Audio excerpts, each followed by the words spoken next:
Doctor आनंद राय जी, जो doctor आनंद राय जी, जो आप देश को और आदिवासी विचारों को आगे बढ़ा रहे हैं। भाई वो गाना पहुंचाना थोड़ा किसी के पास हो, मोबाइल में दो। हेलो, मार पे पड़ जाए। जोहार साथियों, संविधान में आर्टिकल 244 किस किस ने पढ़ा है? हाथ उठाइए। आर्टिकल 244 आपको ताकत देता है स्वशासन की, आदिवासियों का स्वशासन। और यदि आपको आदिवासियों के स्वशासन का एक एग्जाम्पल देखना हो तो इस बेड़का टापू पे आके देखिए कि किस तरीके से बिना पुलिस के, बिना एडमिनिस्ट्रेशन के आज इतने लोगों को इतना बड़ा कार्यक्रम करके दिखाया।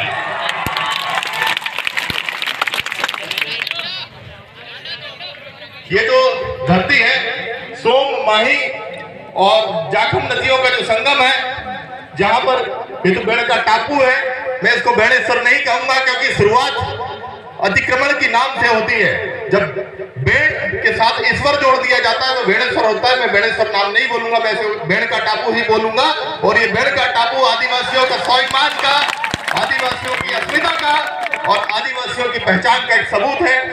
एक वो भूमि है जो हजारों साल से, जो बेड़का भील, जो मावजी महाराज हैं, ये उनकी कर्म भूमि है। और इस कर्म भूमि को हम लेकर रहेंगे। और इस मंच से मैं आज राजस्थान के मुख्यमंत्री को चेतावनी देना चाहता हूं कि अपने राजस्व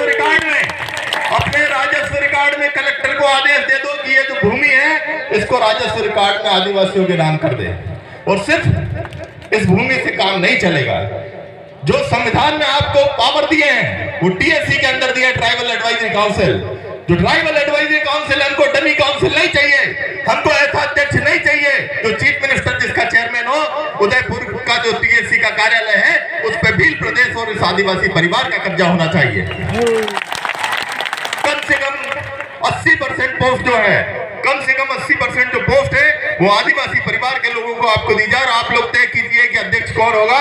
मैं आपसे वादा करता हूं कि 2023 के पहले वो आदमी टीएससी का चेयरमैन होगा। मेरी उच्च स्तर पे बात हुई और मैंने उनको बोला है कि जहां जहां पर टीएससी का गठन हुआ है वहां पर चीफ मिनिस्टर टीएससी का चेयरमैन नहीं होना चाहिए, वहां पर चेयरमैन आदिवासी समाज से होना चाहिए। और जो टीएससी की पावर मैं आपको बताना चाहता हूं कि टीएससी कैबिनेट से भी बड़ी होती है। कैबिनेट को जो पावर होते हैं उससे कई ज्यादा पावर अनुसूचित एरियो में टीएससी को दिए गए संविधान के अंदर। लेकिन कोई भी माई का लाल, कोई भी राष्ट्रपति, कोई भी राज्यपाल, चूंकि ये चंगू मंगू हैं उन सरकारों के, उन चट्टों के, तो ये इनको जमीन पर नहीं उतरने देते हैं। गवर्नर क्या कर रहे हैं?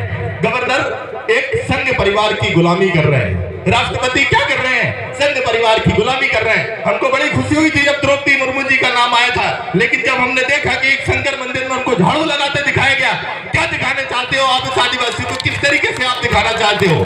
हमारी खुद की संस्कृति है, हमारा खुद का धर्म है, आप क्या दिखाना चाहते हो आदिवासियों को कि आदिवासी आपका गुलाम है? इसी गुलामी से आदिवासी को नफरत है, इसी गुलामी से हमें नफरत है। और हमने जिस तरीके से अंग्रेजों को भगाया उसी तरीके से इस बेड़ेश्वर टापू से ये जो लोग हैं आज बड़ी सुरक्षा कर रहे हैं। देखिए आप वहां पर मंदिरों की, इनको डर है कि कहीं आज कब्जा निकल ले। हम लीगली कब्जा करेंगे, लीगली कब्जा करेंगे इस धरती पे। और एक बात और मैं बोलना चाहता हूं, मुझे पता चला कि यहाँ पर पाखंडवाद के खिलाफ बोलने पर एफआईआर दर्ज कर दी गई। अरे पाखंडवाद के खिलाफ बोलने की आजादी तो संविधान देता है। मैं कुछ डॉक्टर हूं, मैं एक आई सर्जन हूं, मैं माताओं बहनों से बोलना चाहता हूं कोई जरूरत नहीं है आपको उपवास करने की। न तीज, न चौथ, न छठ, न सप्तमी, एक बार कड़कनाथ खाइए। अरे कड़कनाथ का पालन हम करते हैं। कड़कनाथ क्या बोल रहा है? ये पाखंडी, ये पुजारी, ये कड़कनाथ खा रहे हैं, ये राजनीति के सौदागर कड़कनाथ खा रहे हैं। हमको कड़कनाथ खाने की जरूरत है। उन माताओं बहनों में कड़कनाथ में आयरन होता है। सब्जी खाइए, दूध खाइए, अंडा खाइए, खूब खाइए और खूब मेहनत करिए।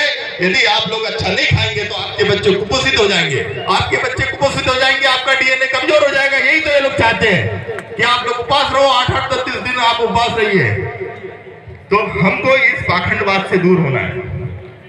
जहां तक संस्कृति के अतिक्रमण का सवाल है, मैं आपको बहुत सारे उदाहरण दे सकता हूं। महाकालेश्वर का नाम आपने सुना होगा। महाकालेश्वर की स्थापना किसने की? उज्जैन की स्थापना किसने की? गर्दभील ने की।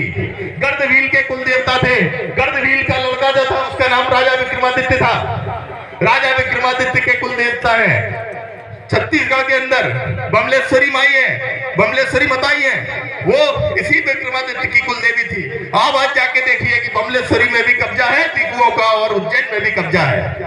ओमकारेश्वर के अंदर ओमकारेश्वर की स्थापना राजा मनधाता जो थे नादुवीर ने ओमकारेश्वर की स्थापना की। आज आप ओमकारेश्वर में जाके देखिए, ओमकारेश्वर में उन्हीं लोगों का कब्जा है। तो यदि आप लोगों ने आवाज नहीं उठाई तो धीरे धीरे कर आपके जितने भी आस्था स्थल है, 90% जो आस्था स्थल है वो पहाड़ों पे है। और पहाड़ों पे कौन रहता था? आदिवासी रहते थे। वहां जो देवी देवता किसके हैं? आदिवासियों के हैं। साले ये यूपी बिहार के पंडे कहां से आ गए? हमारे संस्थानों पे, हमारे आस्था स्थलों पे हमको कब्जा कर रहा होगा। हम संवैधानिक तरीके से, हम जो लोग हैं संविधान को मानने वाले लोग हैं, हमको मजबूर मत करिए कि हम बिरसा मुंडा और टंटिया भील के रास्ते पे जाएं। हमको चुपचाप हमारे अधिकार, हमको चुपचाप हमारे आस्था स्थल सौंप दीजिए। नहीं तो ये आदिवासी अभी तो जागा है, जिस दिन उठ खड़ा हुआ आप लोग भागते फिरोगे। जय जवान। बहुत बहुत डॉक्टर आनंद राय जी, आपने